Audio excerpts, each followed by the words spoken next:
Bonjour à tous, bienvenue parmi nous. Je suis Virginie Vandelac, je suis artiste maquilleuse et je suis la référence beauté des cosmétiques chez Jean Coutu. Et aujourd'hui, j'ai le privilège de m'entretenir avec nul autre que Dr Ohayon. Bonjour, comment ça va? Bonjour Virginie, ça va et toi? Oui, ça va très bien. Est-ce que ça vous dérange, Dr Ohayon, si je t'appelle Michel? Je pense qu'on ne pourra pas s'en empêcher. On ne pourra pas, hein? Bien, c'est parce que Michel, Dr Ohayon et moi, on a travaillé ensemble sur Quel âge me donnez-vous? On a chouchouté les femmes, puis on est devenus amis. Alors, ça va être très difficile pour moi de l'appeler Dr Ohayon. Merci de me permettre de t'appeler Michel aujourd'hui. C'est convivial. On est tous ensemble aujourd'hui. On a envie que vous nous posiez vos questions parce qu'aujourd'hui, on va parler de soins dermocosmétiques. De quoi on va parler au juste? Bon, on va parler entre autres de rosacée, de peau hypersensible, on va parler de peau sèche, on va parler d'acné, oui, OK. On va parler de vieillissement cutané et de taches. Ah, intéressant. Alors, dès maintenant, posez-nous vos questions. On a eu un grand flot de questions. On a choisi parmi les plus populaires, celles qui revenaient le plus souvent. On veut vraiment bien vous expliquer puis bien répondre à vos questions. Et on a aussi 4 cartes cadeaux d'une valeur de 100 $ à vous faire tirer parmi justement les questions et les commentaires. Donc, gênez-vous pas, ça commence maintenant. Alors, la première question est de Christina Castro. Le meilleur traitement pour les taches et les conseils maquillage aussi pour ça. Alors, les taches dues au soleil, d'abord, il faut commencer à expliquer un peu pourquoi on en a. Il faut savoir que 90 % des gens au-dessus de l'âge de 60 ans ont des taches au niveau des régions qui sont exposées. Et pourquoi? Parce que ce sont les régions qui ont pris le plus de soleil au cours de notre vie. OK, comme par exemple? Le visage, le décolleté, le dos des mains. Absolument. Ah, OK. Ça, c'est les endroits qui vont tacher le plus. Donc, au niveau des soins, je dirais numéro 1. La crème solaire? Oui! OK, j'ai-tu gagné une carte cadeau? Non. Donc, l'écran solaire, c'est vraiment nécessaire pour aider à ce que les taches ne deviennent pas plus foncées et pour aider à prévenir l'apparition de nouvelles taches. OK, je comprends. Maintenant, celles qui sont déjà présentes, on peut utiliser des produits comme de l'hydroquinone ou encore du rétinol. Ça, c'est des ingrédients qui les font pâlir un petit peu. Exactement. Ça va aider à diminuer la pigmentation de la tache. Les antioxydants également vont faire ça. Donc, les ingrédients qui contiennent de l'hydroquinone, du rétinol, des antioxydants vont nous aider à les faire pâlir. Il faut quand même savoir que les taches, ça a pris quelques années avant d'apparaître. Bien sûr, bien sûr. Ça va prendre quelques mois avant de pâlir. OK, mais je comprends. Faut être patient. En attendant, toi, tu as des trucs, par contre. Oui, c'est vrai, c'est vrai. On peut camoufler les taches pigmentaires. Bien, ça dépend. C'est sûr que plus la tache est foncée, plus elle est difficile à camoufler. Par contre, les trucs sont les suivants. Quand on a une peau qui est un petit peu plus foncée, donc de moyenne à foncée, on utilise un correcteur orange pour venir annuler un peu le brun de la tache. Et si on a une peau qui est plus claire, à ce moment-là, on utilise un correcteur jaune. Et donc ça, ces correcteurs-là vont venir annuler ou diminuer l'intensité du brun de la tache. Et par-dessus, c'est important d'aller camoufler avec la couleur de sa peau, c'est-à-dire avec un cache-cerne ou avec un fond de teint qui va être de la même couleur que la peau. À ce moment-là, on va avoir diminué l'intensité de la tache avec le correcteur, puis le camouflage va se faire un petit peu plus facilement. Je savais que tu avais toujours des bonnes idées. C'est bonne pour moi. Alors, la prochaine question est de Françoise Larouche. Elle demande quelle est la meilleure routine et quels sont les produits à utiliser pour la rosacée?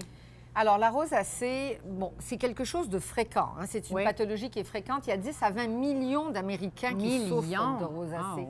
Absolument. Et dans la rosacée, en fait, ça comprend un peu deux choses. On a ce que les gens appellent la coupe rose, qui sont les rougeurs liées à la rosacée, soit la rougeur diffuse ou les petits vaisseaux que l'on retrouve au niveau du visage. OK, d'accord. Et quand les choses se compliquent un peu, on peut faire de l'acné rosacée.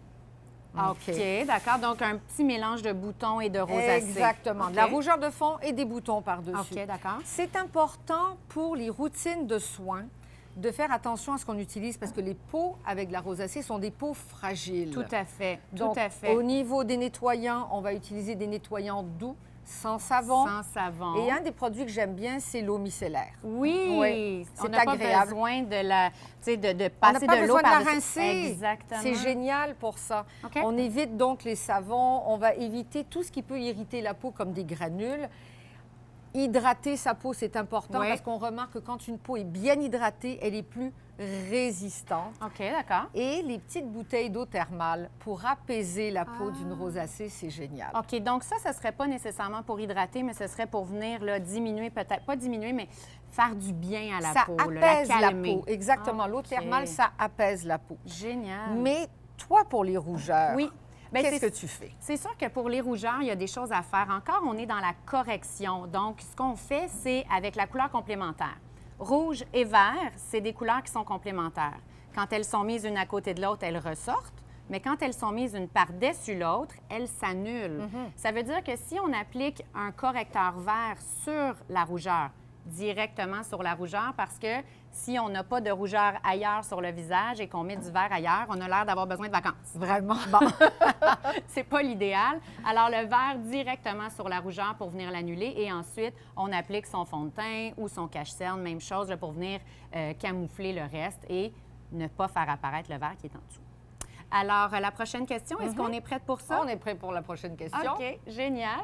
Alors, Nancy Roy demande « J'ai la peau très sensible et aussi j'ai des grosses démangeaisons sur le corps. » OK. Alors, on va essayer de séparer cette question en deux. OK. D'abord, la peau très sensible, ça s'applique habituellement au niveau du visage. OK, d'accord. Donc, ce sont des gens qui ont des peaux qui sont hyper réactives et qui vont réagir à des choses qui, normalement, ne devraient pas nous faire réagir. OK. Donc, ça peut être des produits cosmétiques, mais ça peut être la pollution, ça peut être des choses qui sont dans l'air. OK. Ils vont ressentir des picotements, des démangeaisons, parfois un peu de rougeur, mais souvent, il n'y a même rien. C'est vraiment une sensation. OK. Au niveau du corps, la peau du corps est plus résistante parce qu'elle est plus épaisse. Oui. Ça n'empêche pas qu'elle soit quand même un peu fragile. Surtout les gens qui ont des peaux pâles peuvent être un petit peu plus sensibles. Oui. Mais je dirais qu'en règle générale, les problèmes au niveau du corps, c'est souvent de la sécheresse. La sécheresse, tout Alors, simplement. oui, pour cette dame qui a des problèmes de démangeaison, je lui dirais de commencer par appliquer des crèmes hydratantes. Oui. Et dans les crèmes hydratantes, qu'est-ce qu'on recherche? On recherche du beurre de karité. On recherche des céramides. Ah oui, OK. C'est excellent pour la peau, pour la réhydrater. OK. On recherche de l'eucérin. Au niveau du corps, on peut même utiliser des produits à base d'urée ou d'acide lactique. OK. Mais je dirais plutôt au niveau du corps, parce qu'au niveau du visage, c'est un petit peu plus difficile comme ingrédient. OK. Mais par contre, ça vient attirer la peau. Les céramides, oui, je te disais qui est mon J'avais un gros point d'interrogation dans les yeux quand tu as dit céramides, mais je voulais te laisser terminer avant de te poser la question. Alors, les céramides, c'est un des ingrédients qui est de façon naturelle au niveau de la peau et qui peut diminuer avec l'âge ou qui peut diminuer pour d'autres facteurs, que ce soit génétique ou autre. Et donc, les produits à base de céramides, finalement, c'est un petit peu comme un mur de briques où le ciment entre les cellules, c'est en train de se défaire. On vient rajouter avec les céramides pour aider la peau à venir bien se tenir et à faire ce qu'on appelle l'effet barrière. Garder sa barrière d'hydratation. Exactement. C'est très important. Très intéressant. Génial, j'aime ça. Oui, hein, t'en as et pas le beurre des de karité. Oui, j'en apprends plein des affaires. Le beurre de karité aussi, ça, c'est intéressant. Exactement. Ça vient réhydrater Ça beaucoup. vient réhydrater parce que la peau est protégée par un film hydrolipidique. OK. Et lorsque ce film diminue ou il est endommagé ou il n'y en a pas assez, il faut utiliser des produits qui sont des émollients qui vont venir reformer cette couche-là. Ah, voilà. Bien, j'espère, Nancy, qu'on a bien répondu à ta question. Et aussi, je vous dirais, si jamais vous avez des questions et que ce n'est pas évident pour vous de savoir quels ingrédients sont dans les produits, fiez-vous à vos cosméticiennes. Elles vont bien répondre à vos questions là, chez Jean Coutu. Absolument. Oui, parfait.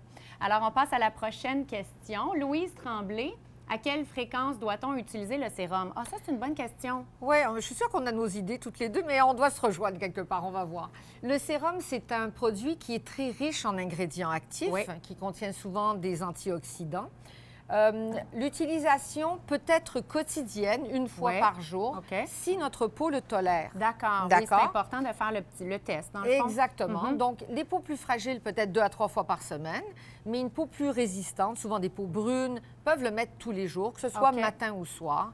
Et moi, je suggère toujours de mettre le sérum en premier et la crème par-dessus. Ensuite, parfait. Pour que le sérum, les ingrédients actifs soient directement sur la peau et que la crème fasse la barrière. Exactement. J'apprends, T'as tout compris. Écoute, j'ai plus rien à t'apprendre, toi. Bien non, t'as encore plein de choses à m'apprendre.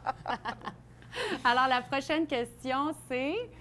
Mais en attendant la prochaine question, j'aimerais ça vous dire qu'on a pour celles qui viennent de se joindre à nous ou ceux qui viennent de se joindre à nous, qu'on a 4 cartes cadeaux d'une valeur de 100 $ à faire tirer. Et ces tirages-là vont être parmi les commentaires et les questions du public. Donc, Daniel Roy demande quel est le meilleur traitement, pour les cicatrices d'acné. Oh! Alors, bon, d'abord, parlons un petit peu de l'acné. Oui, c'est ça. L'acné, 80 des adolescents vont souffrir d'acné et 40 d'entre eux vont continuer à faire de l'acné à l'âge adulte. Alors, pourquoi? Parce qu'avec l'augmentation des hormones au niveau de l'adolescence, au moment de l'adolescence, il y a une augmentation de production du sébum. Oui. Et finalement, ce que ça va venir faire, c'est que ça va venir obstruer les follicules pilosébacés, donc l'ouverture des glandes. Et c'est ce qui va former les points noirs, qui sont les premières lésions qu'on va commencer à voir dans l'acné. Alors, au niveau des traitements, c'est important de traiter un acné parce qu'on ne veut pas le laisser aller et qu'il s'aggrave avec le temps. Donc, on va aller rechercher des produits qui vont contenir du peroxyde de benzoyle ou de l'acide salicylique.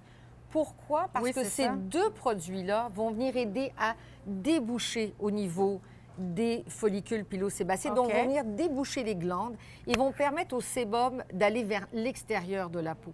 Parce que au lieu de rester à l'intérieur et de boucher la peau, qui va provoquer les boutons. Ça donne des points noirs au départ, mais si ça continue, il va y avoir l'apparition de boutons. Tout à fait. Donc ça, ce sont deux produits qu'on peut utiliser. L'acide glycolique également va venir aider. Oui, qui va venir desquamer juste un petit peu la peau en surface. Donc les peaux à tendance acnéique, c'est un bon produit. Les produits à base de rétinol qu'on retrouve également sur le marché, votre cosméticienne peut vous conseiller pour les trouver, vont aider. C'est vrai, ça, je ne savais pas, c'est intéressant. Oui, mais c'est important aussi pour les peaux qui ont de l'acné d'utiliser des produits qui soient non comédogènes. Alors, quand les gens avec des peaux à tendance acnéique vont choisir une crème hydratante, il faut aller choisir des produits où c'est indiqué non comédogène, c'est-à-dire que les produits ont été testés et qui ne donnera pas d'acné chez des gens qui ont une peau qui a tendance à faire de l'acné. Beaucoup de production de sébum. Oui. Qu'est-ce que tu donnes, toi, aux jeunes, là, avant le bal des finissants qui ont de l'acné, là, c'est le désastre? Bien, c'est sûr que moi, je préconiserais pour le maquillage, parce que, tu sais, bon, les soins, on vient d'en parler, mais le maquillage, je dirais de choisir des fonds de teint qui seraient à base d'eau. Donc, qui seraient vraiment non gras. Ça aussi, ça ne viendrait pas stimuler la production de sébum. Plus on va avoir un fond de teint qui est huileux, plus ça va stimuler cette production-là. Donc, ça peut aider. Puis, bien sûr, les correcteurs verts directement sur les boutons. Il faut être patient. Il faut aller faire un petit peu de la peinture à numéro sur les boutons. Ça peut être intéressant.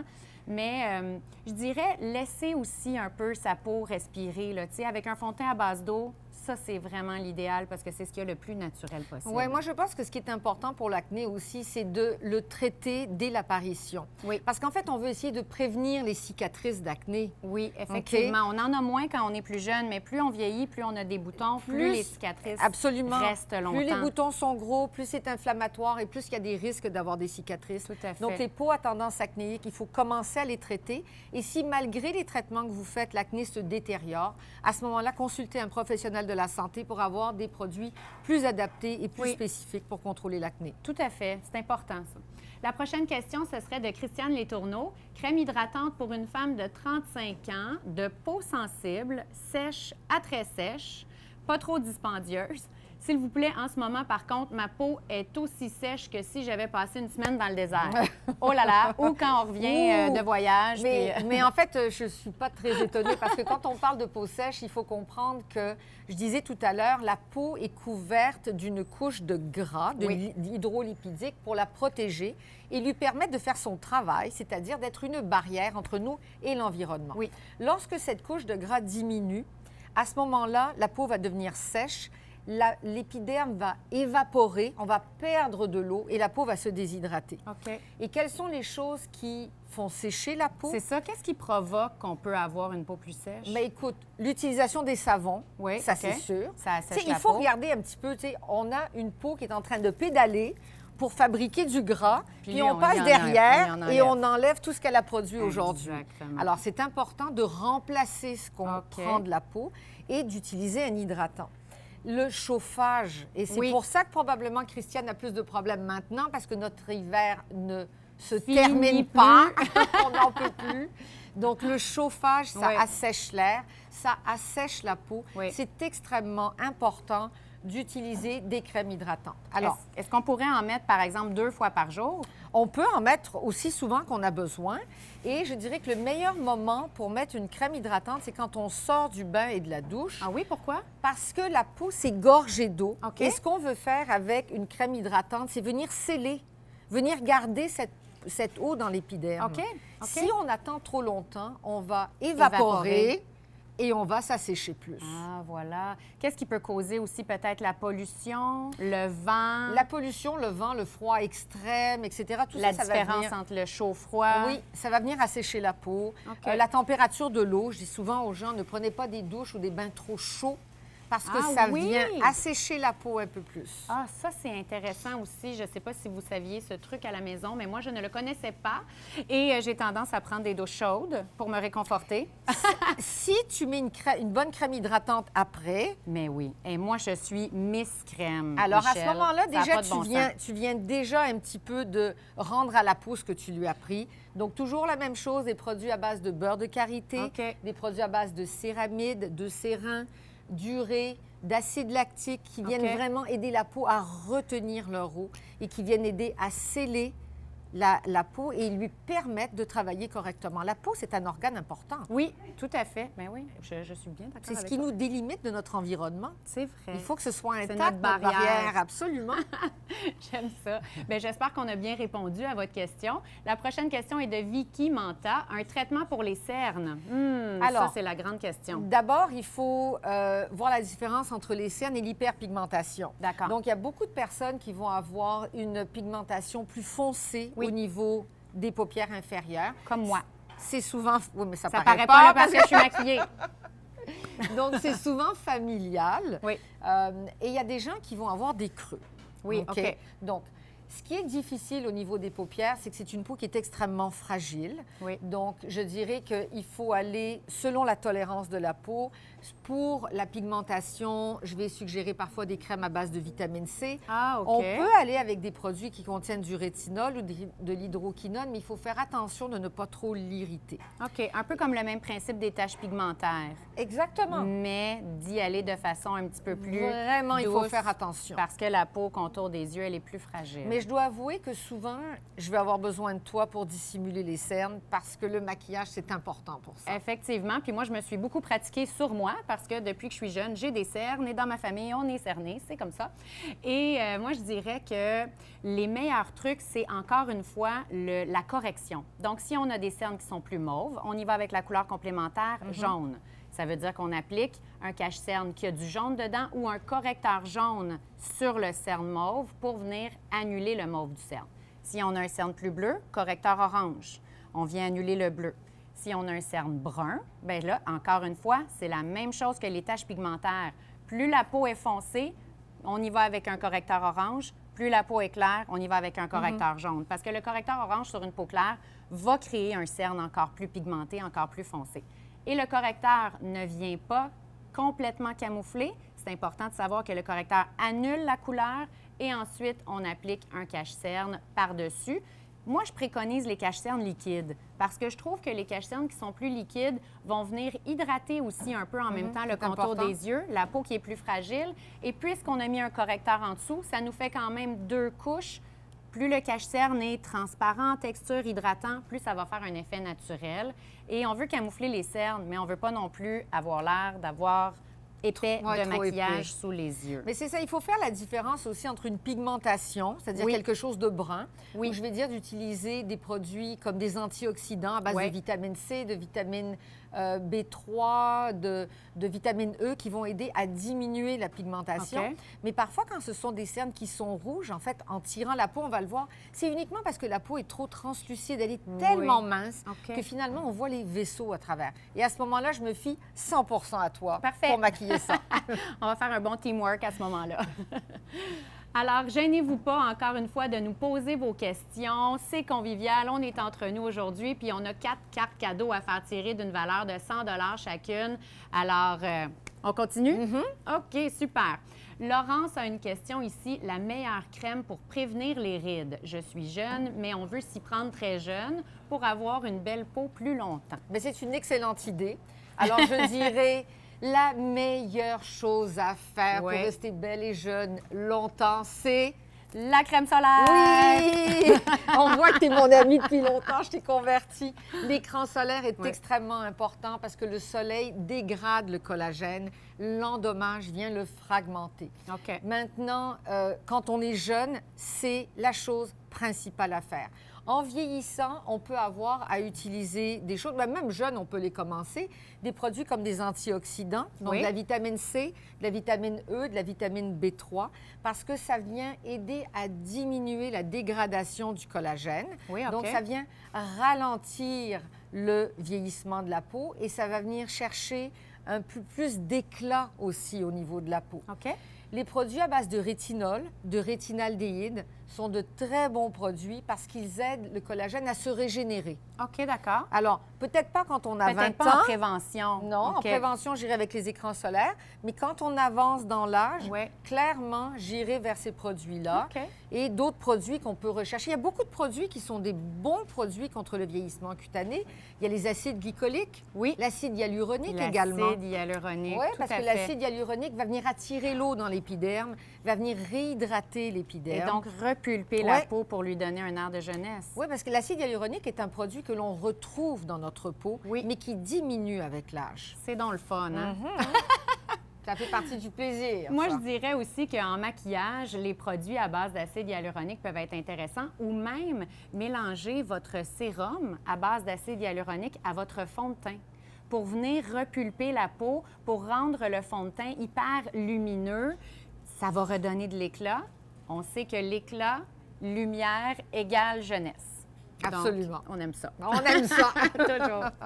La prochaine question est de Gaétane Roy. Alors, quoi faire pour une peau ménopausée? Quel produit devrais-je utiliser? Alors, quand on parle de peau ménopausée, c'est sûr qu'on parle de peau vieillissante. Alors, quelles sont les choses qui font vieillir notre peau, tout d'abord? Il y a des facteurs génétiques. On n'y peut rien. Les années passent. Ben oui, puis la sagesse aussi embarque là-dedans. Il y a quelque chose de le fun, là. Dans... je dirais peut-être pas le fun, mais mettons, il faut quand même prendre ça avec un grain de sel. On a encore la chance d'être en santé, c'est important. Il y a des facteurs biologiques, la ménopause, donc les variations hormonales. L'environnement aussi a beaucoup à voir dans le vieillissement de la peau. Le soleil, numéro 1, mais la nicotine, la cigarette, endommage le collagène. La pollution vient endommager sa peau. Et des facteurs mécaniques. Par exemple, des gens qui vont froncer tout le temps vont développer des rides, donc vont accélérer au niveau de leur vieillissement cutané.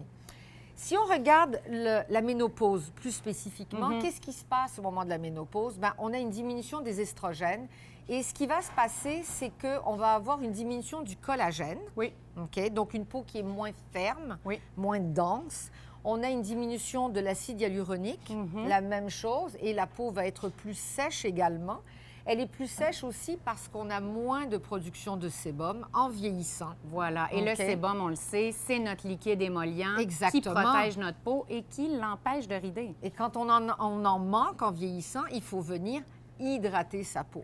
Parfait. Et ce qu'on remarque également à la ménopause, c'est que la quantité de gras qui est située sous la peau diminue. OK. Malheureusement, ça augmente sur les fesses, le ventre, les hanches, mais ça diminue au niveau du visage. C'est plate qu'on ne puisse pas la prendre ailleurs. Oui, donc, écoutez, les peaux ménopausées, qu'est-ce qu'on peut prendre? Je dirais des antioxydants. C'est un extraordinaire produit pour aider à diminuer le vieillissement, à diminuer la dégradation du collagène, donc ce qui contient de la vitamine C, de la vitamine E, de la vitamine B3, des produits à base de rétinol, de rétinaldéhyde. Ce sont des produits qui vont aider la régénération du collagène. C'est ce qu'on veut parce que c'est ce qui donne la densité, la fermeté au niveau de la peau. Des produits à base d'acide glycolique, des produits à base d'acide hyaluronique.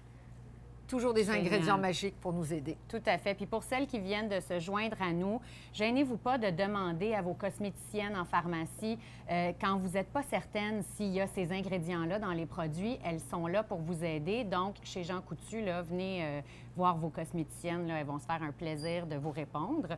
Puis moi, par rapport au vieillissement cutané, par rapport au maquillage, Je dirais que parce que, tu sais, on sait, en rapport avec cette question-là, comme tu l'as si bien dit... La peau sèche. On a la peau sèche, puis on a la peau un peu déshydratée, tout ça. Je dirais de peut-être mélanger des huiles cosmétiques ou, comme je disais tout à l'heure, de l'acide hyaluronique dans vos fonds de teint. Ça va vraiment venir réhydrater et préconiser des fonds de teint qui sont à base d'eau. Encore une fois, l'eau va venir repulper la peau, redonner de l'éclat et ça va faire un plus beau fini, plus naturel. Oubliez tout ce qui est fond de teint un petit peu trop couvrant. Oui, parce trop que ça épais, va ça faire plaque, hein? Exactement. Ça, ouais. Puis ça risque d'assécher la peau. Utilisez rien de mat, sauf si vous avez la peau un peu plus grasse, bien sûr, parce que tu sais, on n'a pas nécessairement tous la peau sèche en vieillissant non plus, mais c'est plus fréquent quand même. Alors, la prochaine question est de Jolie Zananiri. Oh, j'aime donc bien ça, ce nom-là. Mais j'ai de la misère à le prononcer. Je suis désolée, Jolie. Alors, que recommandez-vous pour une peau sèche et hyper pigmentée? Alors, on a comme deux questions dans la même question. Voilà. OK? On a la peau sèche et on a la peau hyperpigmentée. Donc, la peau sèche, toujours au départ, faire attention aux produits pour nettoyer sa peau. C'est un des facteurs extérieurs qui vient sécher la peau. Donc, je dirais, cesser les savons, utiliser des nettoyants doux. Alors, pour le visage, l'eau micellaire ou ce qu'on appelle également des syndettes. Et ça s'utilise aussi pour le corps. Qu'est-ce que c'est des syndettes? Les syndettes, c'est un nettoyant qui ne contient pas de savon. Ah, d'accord. Donc, c'est beaucoup moins agressant. Ça enlève moins la couche de protection au niveau de la peau.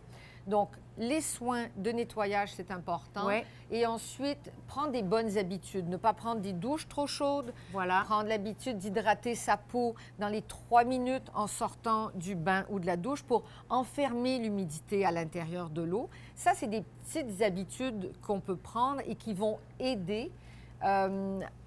Le chauffage, ben, c'est sûr que ça va sécher beaucoup. Peut-être avoir un humidificateur dans la maison peut aider, mais ça n'empêchera quand même pas de... Il va falloir mettre de la crème directement. Tout à fait. Ah oui, c'est tout sûr. à fait.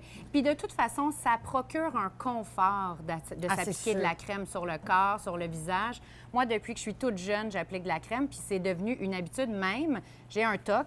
Je l'avoue, j'applique de la crème sur mes pieds avant de me coucher à tous les soirs. Oh. Mon chum, il trouve ça bien drôle. Et donc, la deuxième partie de la question, c'était l'hyperpigmentation. En fait, là, je ne peux pas tout à fait répondre parce que parfois, l'hyperpigmentation peut apparaître après que la peau ait été irritée. Je dirais que pour ça, il faudrait que cette dame consulte un professionnel de la santé pour voir pourquoi elle a hyperpigmenté. OK. Bien, merci pour ça. Alors, on est prête pour la prochaine question. Viviane Galland, quelle est la différence entre la rosacée et la coupe rose? OK. Alors, la différence, en fait, les deux, la rosacée et la coupe rose, c'est la même maladie. D'accord. OK. Donc, la rosacée comprend deux parties, si on mettait ça comme ça. La coupe rose, qui est la rougeur. C'est un peu comme la première étape de la rosacée. OK. Voilà. Donc, c'est une rougeur qui va commencer à s'installer très tôt. Hein. Dès l'âge de 20 ans, on commence à avoir une rougeur qui s'installe chez les gens qui ont tendance à avoir de la rosacée. OK, d'accord. Et ce sont souvent des gens qui ont des peaux pâles, ce sont souvent des gens qui ont tendance à faire ce qu'on appelle du flushing, c'est-à-dire avoir des bouffées de rougeur. OK, donc par exemple au stress. Voilà. Ou si on a bu du vin. Oui. Ou si on a mangé épicé. Oui. Mais t'es bonne! Bien, c'est parce que tu me l'as dit. Ça, ce sont des facteurs aggravants. Alors, les facteurs aggravants pour la rosacée, c'est la chaleur. Alors, tout ce qui est sauna, jacuzzi, yoga chaud, c'est pas extraordinaire quand on fait de la rosacée. Ça ne veut pas dire qu'on ne peut pas en prendre, mais je dirais, bon, si c'est une fois de temps en temps avec sa gang de filles d'aller au sauna, d'accord, mais je n'irai pas jusqu'à investir dans un jacuzzi dans mon jardin. OK, d'accord. Peut-être pas en prendre une habitude à ce moment-là. Ça serait vraiment de façon exceptionnelle. D'accord. Comme tu l'as mentionné, certains aliments, donc les mets épicés qui vont apporter des bouffées de chaleur, ça augmente la rosacée. Le café, les liquides trop chauds aussi. Parce que ça donne de la chaleur. Voilà. L'alcool. Alors, les gens qui ont de la rosacée savent très bien que quand ils prennent une gorgée de vin rouge, ils allument. Hein? Ils le sentent, ils sentent que ça chauffe. Ça, c'est les gens qui ont tendance à faire de la rosacée. OK, d'accord. Puis qui, donc, font du flushing aussi. Vont faire exactement. Puis la rosacée, ça se situe à peu près où sur le visage en général? Alors, c'est ce qu'on appelle la région centrofaciale, c'est-à-dire le nez, les joues, le menton et des fois le centre du front. Ce sont les régions les plus fréquentes. Maintenant, quand la rosacée s'aggrave, on peut à ce moment-là avoir de l'acné rosacée. Donc, on a la rougeur, on a les petits vaisseaux en superficie et en plus, on a de l'acné. D'accord, je comprends. Puis, ben moi, je dirais que par rapport au maquillage pour la rosacée, si on fait une rosacée qui est située à certains endroits du visage, d'appliquer une base verte et d'appliquer une base verte qui serait liquide. Préconiser une liquide hydratante plutôt qu'une base verte qui serait une pommade plus épaisse parce que corrige-moi si j'ai tort, mais la rosacée, quand on a tendance à en faire, on a tendance aussi des fois à faire une petite sécheresse de peau sur le dessus, donc une petite déshydratation. Alors, plus le produit va être couvrant, plus on va faire apparaître cette petite déshydratation-là. Donc, de préconiser une base qui serait plutôt hydratante si on Tu as tout à fait raison. Les gens qui ont de la rosacée ont une peau fragile, ils ont une peau qui se déshydrate plus. C'est important de l'hydrater. Une peau bien hydratée travaille mieux. Elle fait mieux son travail, elle est plus belle, elle est plus douce au toucher. Oui, et le maquillage ressort mieux sur une peau hydratée que sur une peau déshydratée. Parce qu'autrement, ça va plaquer, hein? On va voir. Ça va plaquer, et non seulement ça va plaquer, mais puisque cette peau-là a besoin d'être nourrie, elle va aller absorber tous les nutriments, toutes les huiles des produits de maquillage et laisser en surface les produits qui sont plus poudreux, les ingrédients poudreux. Donc, on va avoir l'impression d'avoir encore plus de déshydratation au niveau du visage. C'est le fun, on a plein de questions, j'aime ça. Oui, bien justement, on va passer à la prochaine. Alors, Diane Harel demande, il y a des produits pour réduire les plis de vieillesse. Y en a-t-il? Bien, il y a beaucoup de produits pour améliorer la qualité de la peau. OK? C'est sûr que quand les rides sont très profondes, c'est probablement un peu moins efficace, mais c'est important d'aller bien hydrater sa peau. Et avec tout ce qu'il y a de disponible actuellement sur le marché, aller chercher des ingrédients qui vont hydrater la peau, qui vont venir aider le collagène à se régénérer, qui vont aider la peau à avoir plus d'éclat. Voilà. Alors, l'acide hyaluronique, ça fait un bon travail pour ça. Les produits à base d'acide glycolique font un beau travail pour ça. Le rétinol, c'est connu depuis longtemps.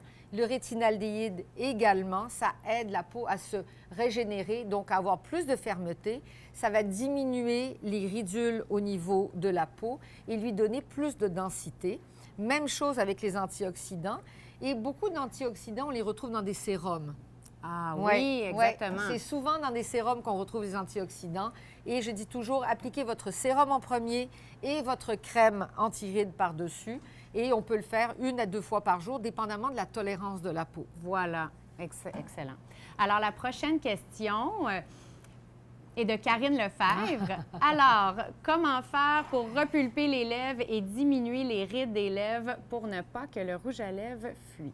Alors, d'abord, les rides des lèvres, ça a beaucoup à voir avec les mimiques et les expressions. Oui. OK.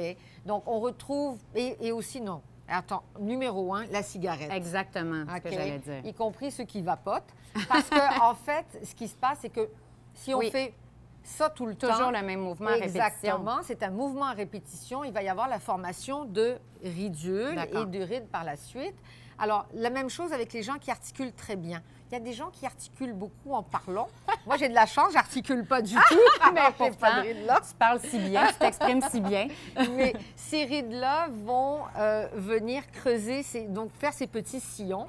Et lorsque le sillon dépasse la limite de la lèvre, c'est-à-dire ce qu'on appelle le vermillon. Le vermillon, c'est le tout petit bord délicat qui délimite la lèvre de la peau. OK, d'accord. À ce moment-là, le rouge à lèvres va fuir. Oui. Alors, on va venir après à tes trucs parce que je suis sûre que tu as plein de trucs. Oui, c'est sûr que j'en ai. Mais mon truc à moi, c'est de suggérer des produits à base d'acide hyaluronique parce que ça va venir attirer de l'eau, ça va venir aider à lisser la peau sur le dessus. OK, alors, parfait. la peau va paraître déjà beaucoup plus belle, les rides vont être moins visibles.